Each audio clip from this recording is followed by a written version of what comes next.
بسم الله الرحمن الرحیم. قدرمندو لیدونکو اوریدونکو او ګرانو هیوادوالو سلامونه احترامات مې ومنئ. نن 10 د جنوري کال 2016 چې د شنبې ورځ سره سمون خوري ستاسې په خدمت کې حاضر یم. د نن ورځې برنامه هم په درې برخو ده. نړیوال موضوعات دي، د خیبر پښتونخوا راپورونه دي او همدارنګې ستاسې پوښتنې او تبصرې دي. راځم نړیوالو موضوعاتو ته. څرنګه چې تاسو ته په تیرو 2 ورځو کې ما 2 مسلسل خبرونه درکړل چې په اول کې امریکې د روسي یو کشتۍ یا یو کښتۍ محاصره کړله او په هغه باندې په حساب کسان ور وختل او هغه خپل په کنټرول کې واخیستله. د هغه نه بعد بیا روسیې د امریکې یو کښتۍ په اتلانتیک اوبو کې د محاصرې لاندې ونیوله او ورته ویل چې تر څو دغه نه حرکت نشي کولی. بیا پرون یو ځلې بیا په حدود د 2 یا 3 کشتیګانې د روسیې په 3 مختلفو نقطو کې د امریکې د خوانه بیا دوباره محاصره شولې او د کنټرول لاندې ونیول شولې، چې په دې کې یوه کشتۍ په منځ د ګرینلند او د دغه آیسلند ترمنځ په دغه ساحه کې د انګلیسانو په کومک سره متوقف شوله او انګلیسانو د اعلان داسې وکړ چې موږ د نړیوالو قوانینو لاندې دا یو مثبت اقدام دی کړی دی، هوایي ځواک او بحري ځواک هم ورسولی او دا کشتۍ موږ متوقف کړې ده او دا موږ ودرولې ده او د امریکا په همکارۍ سره. امریکا دینه مرسته غوښتې وه او دی وی چې کله هغې ورنه مرسته غوښتې وه دی په دې کې اقدام کړی دی او دا کار یې کړی دی.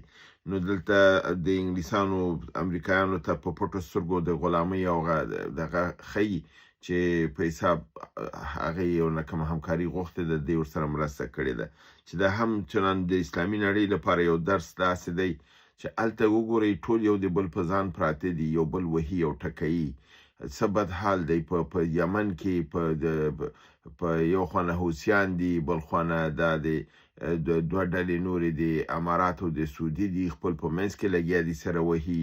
بیا د هغې په مقابل کې په ایران کې د پاکستان لاس وهنې دي چې هلته خپل ترهګر لیږي. یعنې په اسلامي نړۍ کې خپله مسلمانان خپل په منځ کې وهي او په غربي نړۍ کې وګورئ چې مشروع نامشروع دغې ته یو د بل سره مرسته کوي، پوښتنه نه کوي چې دا کار صحیح دی که نه دی، خو مرسته یو بل سره کوي. دا یو درس د عبرت دی د اسلامي نړۍ لپاره. په د روسیې کله چې دا حرکت بیرته دوباره وشو نو روسیې خپل جنگي کښتیګانې په حرکت راوستې دي او دوی ته هدایت ورکړی دی چې کومې کښتیګانې به ودرول شوي دي او په حساب د هغې امریکې او د انګلیس په کنټرول کې دي، د هغې خواته باید حرکت وکړي او هلته لاړ شي د هغې د ژغورنې لپاره. دا چې هلته دوی ځي، څه منځته راځي، څه خبره کېږي، دا به په دې 2 ورځو کې معلومه شي. د ټرمپ د ایران په متعلق ویلي چې د ایران حکومت په تلو دی او زمونږ کسان په ننوتو دي او موږ آمادګي نیولې ده کاملا چې څرنګه نظام تغییر شي او څوک باید راشي. همدارنګې وینزویلا ویلي دي چې د امریکا په برید کې چې د مادورو په نیولو وخت کې بمبارد کړی و، د مړو تعداد د وژل شویو کسانو تعداد د 100 نه واوښته. همدارنګې ټرمپ وایي چې د ایران د خلکو د زړورتیا او د دوی د ازادي غوښتونکي ولولې نه ډېر زیات خوشحاله دی او دا ورته ژمنه کوم چې ازادي به ډېر ژر ستاسو تر کوره پورې در ورسیږي او زموږ کومک به ستاسو تر شایي او موږ به تاسو سره یو. نو زه دا د ایرانیانو نه دا پوښتنه کوم چې آیا دوی کې عقل او منطق به نه چې دوی دغه فکر وکړي چې امریکا چا سره مرسته کړې ده چې هغه آزاد شوی دی؟ آیا عراق ته د ازادۍ په نوم باندې لا نړل؟ آیا افغانستان ته د ازادۍ او د ښځو د حقوقو نامه لاندې رانغلل؟ آیا سودان ته په همدغې نامه لا نړل؟ لیبیا ته، سوریې ته، کم مملکت روغ پاتې دی چې ایران به روغ پاتې شي؟ دغه لږ زره که د ایران خلک فکر وکړي د امریکا د دروغینو وعدو باندې مه غولېږي. اوس خو ټوله نړۍ ته دروغ معلوم شول، وګړي د نړۍ په دې پوهېږي چې امریکا دروغ وایي. نو تاسو څنګه د دروغ ته تن ورکوئ او په دې باندې باور کوئ چې رښتیا امریکا به ستاسې مرستې ته راورسېږي، تاسو ته به مرسته وکړي او تاسو به یې دغې نه وژغوري. بل آخري خبر د ایران متعلق دی هغه دا دی چې د ایران کې لومړي ځل لپاره پس له د نن 14مه ورځ د تظاهراتو په ایران کې او ښکاره خبر ده چې د کې د اسرائیل او د امریکې لاس دی او په لویه پیمانه دلته ډیر اورانۍ شروع کړی دی مګر اول ځل لپاره په ایران کې پرون د جمعې ورځ پس له جمعې مانځنه په اصفهان کې یو ډیره لویه لاریون وشو چې هغه د حکومت او د په طرفداري او د امریکې او د اسرائیل په خلاف او په دې کې که سلهاو زره نو په لسګونو زره کسان خو راو د اصفهان په دغه ته په طرف د میدان د امام حسین حرکت وکړه الته تجمع وکړه او دغه تظاهرات وغندل او د امریکا او اسرائیل په مقابل کې شعارونه ورکړل او خپل د اسلامي نظام نه خپل دفاع وکړه چې دا په ډیره لویه پیمانه باندې او ډیره قوي وو که چیرته داسې دوه درې حرکتونه نور او لوی ښارونه کې به وشي نو دا رقم حرکتونه چې دي د هغه نورو تظاهراتو باندې تاثیر کوي او مخې نیول کیږي دا بیله خبر ده چې که چیرته دښمن د دنه داسې منفي کار واخلي چې هغه تظاهرات د دې تظاهرات سره په جنگ واچي بیا نو خبره به خراب شي د کورنۍ جنگ خواته ځي امید ده چې دې خواته لاړ نشي مثبت اغیز وکړي او په د امریکا او د اسرائیل لاس د ایران نه لاړ نشي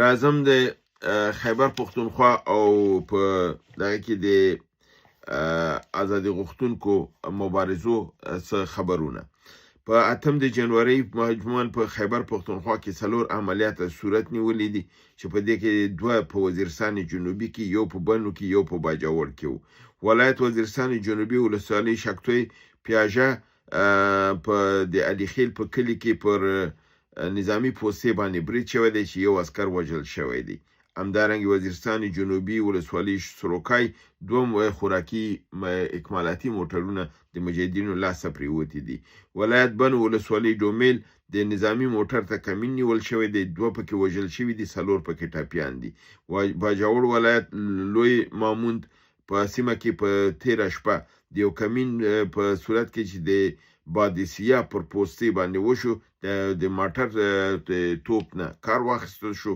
یو پکې وژل شوی دی 4 نور پکې ټپیان دي په شپه همدارنګه په 9 د جنوري شمالي وزیرستان ولسوالۍ میرانشاه کلی د خټې په نوم پوستې نظامی باندې د راکټ او د سنایپري حمله شوې ده 2 عسكر پکې وژل شوی دي یو عسكر ټپي شوی دی یو عدد امنیتي کامره هم ویجاړه شوې ده په شمالي وزیرستان ولسوالۍ سپینوام علاقه د تخیل فوجي پوسټ باندې د راکټس او د کلاشینکوف برید شوی دی چې د ځاني تلفاتو راپور ترېنه راغلی دی راځم استاسو پښتنو او ځوابونه ته سناز افغان خور پښتنه کړي چې آیا دریم نړیوال جنگ امکان شته دی حالات چې کوم خواته روان دي او دغه د کشتیګانو مسله کچیرته د دویم نړیوال جنگ په تناظر کې وګوري په هغه وخت کې بحري مسایلو کشتیګانو باندې چې کله دا رنګ یو د بل کشتیګانې ودرول شروع شو هغه وخت خو امریکا او روسو دا غټ قوتونه نو جرمني لوی قوتو ایټالیا او جاپان او د انګلیسو دیو نو د جرمني په مقابل کې به د حرکت دی کوو یو د بل او جرمني لوی ترینه بحري قوا درلودله او دغه په کشتیګانو باندې بریدونه کېدل ودرول کېدل بیا دوی په دغه سناریو په نتیجه کې دویم نړیوال جنگ بیا منځته راغی که چیرته په همدې د منوال چې اوس موږ دلته ګورو چې روسیې د امریکای د روسیې کشتۍ ودروله روسیې د امریکای کشتۍ ودروله بیرته امریکای د روسیې 2-3 کشتۍ د انګلستان په کومک سره ودرولې او اوس روسیې خپل په حساب د اوبو لاندې هغه تحت البحري چې د جنگي هغه وراستولې دي چې د نتیجه باندې 2 ورځې کې معلومه شي همدارنګه په نړۍ په نورو نقاطو کې چې دغه ګورو ونزویلا کې تاسو ته ګورو چې الته امریکا کومه لوبه شروع کړې ده د وج زور نه لګیا دی دغه باندې کار اخلي د ونزویلا مقابل کې اوس هغه ته ویل شوی دی چې 50 میلیونه بیرل کروډ آیل به دا به مونږ ته راکوي او دا به موږ په مارکیټ کې خرڅوو، بیا به موږ ګورو چې دې پیسې په ونزویلا کې څنګه ولګو. دې معنا دا ده چې د ونزویلا خپل مستعمره اوس دغه کړې ده، ځکه چې ته یو مملکت وایې چې ته ماته خپل جنس راکړه، زه به یې خرڅوم، زه به په ګورم چې دا پیسې په تا څنګه ولګوم. نو دې معنا دا ده چې ونزویلا خپل اختیار او د کنټرول به د لاسه ورکوي او امریکې ته به یې سپاري. دا دغه دی. او هلته د چینایانو او د روسانو کشتیګانې په هغې طرف ته نه پرېږدي. دا کومې کشتیګانې دغه شوي دي، دا د ونزویلا د بندر نه چې په حرکت کې شوي دي، امریکا تعقیب کړي دي. د ده جملې نه خو 2 کشتیګانو ته هدایت ورکړ شوی دی چې د امریکا په بندر خواته لاړې شي او خپل تیل په امریکا کې کوز کړي. یعنې دا رنګې دا تیلونه هم دی، د تیل او پټرول چې دي دا دوی خپل هغې ته کوزوي. دویمه پوښتنه دا ده چې نادیه خور پوښتنه کړې ده چې آیا حوثیان د ایران غلامان دي؟ سعودي وایي چې دوی د ایران کسان دي. آیا دا خبر درست دی؟ بالکل دا خبر درست په ده دی چې حوثیان چې اوله کې منځته راغلل د ایرانیانو په مرسته سره ورو ورو په حساب قوت یې واخیسته، د حکومت مرکزي مقابل کې ودرېدل. بیا د حکومت مرکزي نه چې سعودي او د هغې ائتلاف دفاع وکړله، ایران د هغې په مقابل کې میزایل او اسلحه ورکړله، او تر هغه وخته د حوثیان دومره قوي شول چې شمالي یمن یې ځان ته جدا کړ او خپل حکومت یې هلته اعلان کړ. د سعودي سره د دې مقابله ده او د دې اسلحه، میزایل او پیسه چې ده د ایران نه ورکول کېدله او ورکول کېږي. د ده لپاره دا څوک چې چا نه کومک اخلي او د هغې په هدایت باندې کار کوي، نو ښکاره خبر ده چې څوک هدایت اخلي هغه خپل د امر نه اخلي، او امر چې څوک یې پردی نو هغه بیا د غلامۍ معنا لري. حکمت الله وردګ ورور وایي که د ایران حکومت د داعش نامه لاندې چاودنې وکړي لږ به په قراره نشي. ایران د داعش د پردې لاندې که چېرته د اقدامات وشي نو دا ایران به یعنې دې بحران نه به لږ وځي. مشوره خو ښه مشوره نه ده، درسته مشوره نه ده، خو نړۍ کې ملکونه داسې کوي. امریکې دا کار کړی دی، کار یې پخپله کړی دی، په داعش باندې اړولی دی، د هغې په نتیجه کې په ملکونو باندې اقدام کړی دی. پاکستان دا لوبه کوي، خپله انفجار فوزیان کوي، نوم د داعش ورکوي، بیا هغې په مقابل کې اقدام کوي د خپل خلکو مقابل کې، ځکه چې وایي چې دغه د داعش دا عملیات وکړه، یا فرضاً TTP وکړل، یا فرضاً القاعده وکړل، اوس موږ دا کوو، کار یې خپله کړی. نو تاسو دا وایي چې ایران باید خپله ځینې چاودنې وکړي. زه فکر کوم دا به درست کار په دې نه چې ډېر زیات لوی مخلوق راوتی دی، که یو چاودنه کوئ په سلهاو په زرهاو کسان وژل کېږي، او د اسلامي نقطې نظر نه هم دا صحیح عمل نه دی، او د حقوق بشر د مسلې د نړیوال قانون لاندې هم دا درست کار نه دی. نو په دې فکر کوم دا مشوره به ډېره سالمه نه وي. خو دا بیا ملکونه خپل د ګټو لپاره بعضې وخت کې د داسې حرکتونو استفاده کوي. فرحان بن عبدالعزیز پوښتنه کړې وه، د هغه پوښتنې ته ما په کومنټ کې ځواب ورکړی دی. هیله کوم چې لاړ شي خپل ځواب هلته ولولي. شیر محمد فیضي وایي چې عاصم منیر امریکا ته قول ورکړی چې د ایران په رژیم کې به ورسره همکاري کوي. آیا دا خبره درسته ده؟ او که چېرته دا خبره درسته ایران ولې اقدام نه کوي؟ آیا ایران د دې بابت نه د پاکستان د شیطاني حرکتو نه بې خبره دی یا نشي کولی کوم کار وکړي؟ دا خبر خو کاملا دغه دی چې د پاکستان هلته تعهدات سپارلي دي امریکې ته د ایران په متعلق، او د ایران په متعلق همکاري ورسره کړې ده. پرون هم ما خپل په خبرونو کې تاسو ته ویلې چې ایراني یو جنرال راغی او پریس کانفرانس وکړ چې د پاکستان نه دویم ځل لپاره په تېرو 2 اونیو کې کسان د ایران کې د ورانۍ لپاره ورننوتل مخې دی ونیوله. نو دا خپله ښکاره خبره ده چې دی ښکاره کوي چې پاکستان غواړي چې د ایران په خرابۍ کې د امریکې په ګټه کار وکړي او هغې نه پیسې واخلي. آیا ایران د دې اقداماتو نه خبر نه دی؟ بالکل خبر دی. او آیا نشي کولی؟ نه، په دې نشي کولی چې نه غواړي ځان ته دویمه جبهه د جنگ لپاره خلاصه کړي. که د پاکستان سره په جنگ کې نښلي، دا هغه شی دی چې د امریکې مفاداتو ته ګټه رسوي. امریکا د خدای نه غواړي چې ایران او پاکستان سره ونښلي او د کردستان او د هغې سیمونه پې ورننوځي او کار یې ورته تمام کړي. نو په دې اساس دا نزاکت سره په ایران که پوهېږي چې قصاصه ده په دې وخت کې بل مملکت په مقابل کې اقدام نه کوي تر څو چې د اسرائیل او د امریکای سره موضوع یو طرفه شوی نه وسی. اجمل نیکمل په نامه ورور وی په هیڅ ډول د ایران تضعیف او سقوط نه غواړو. که بدل شي نو لوی بلوچستان او د لوی افغانستان په زیان بشي. هغه وی چې که نظام بدل شي په ایران کې نو دا د لوی بلوچستان په زیان شي ځکه چې بیا به لوی بلوچستان جوړیږي لوی افغانستان پاتې کیږي. فکر نه کوم چې د ایران که ضعیف هم شي یا دغه هم شي دا رقم ته ټوټي کې امریکا که د امریکا لاس ولیږي بیا امریکا نه ټوټي کوي که د امریکا لاس نه لویږي بیا امریکا فشار پرې راوړي چې فرضاً هر خراب شي تضعیف شي نو هغې لپاره لویه پروسه ده او بل دا د ذهنا هغه خلک د جنګ ته آماده نه دي.